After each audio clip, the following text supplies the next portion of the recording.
This is part 2 of a series called The Law is Very Easy to Obey. Speaking about the law of God, the Torah. In the last video, the first part, I submitted a mittful of scriptures to demonstrate that fact. And trust me, there are a lot more where that came from. I just barely touched the surface of the tip of the iceberg in that video. But let's talk common sense here. Just common sense. We're not Marcionites. We're not those heretic Marcionites. We believe there is one God. The same God who is creator in the Old Testament is the God and Father of Jesus in the New Testament. The same God in the New Testament that's called the God of love. God is love. That's the same God who created the world, who gave his beloved people the Torah. Think about this for a moment. God is a God of love and freedom.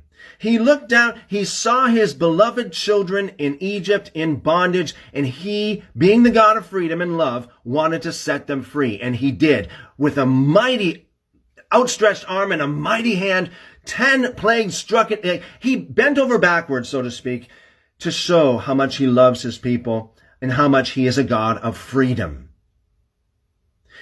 Striking Egypt with 10 plagues, dividing the Red Sea, bringing them to Mount Sinai. Why? Just to slap another bondage on them? Is that the way God is? Is that the way love is? No. To give them the gift of freedom. The law of liberty. Read Psalm 119. Read Psalm 19. Both Psalms. They talk about how lovely the law is. How it's sweeter than honey, not bitter. How it's so blessed. Oh, how I love your law. More precious than the finest of golds.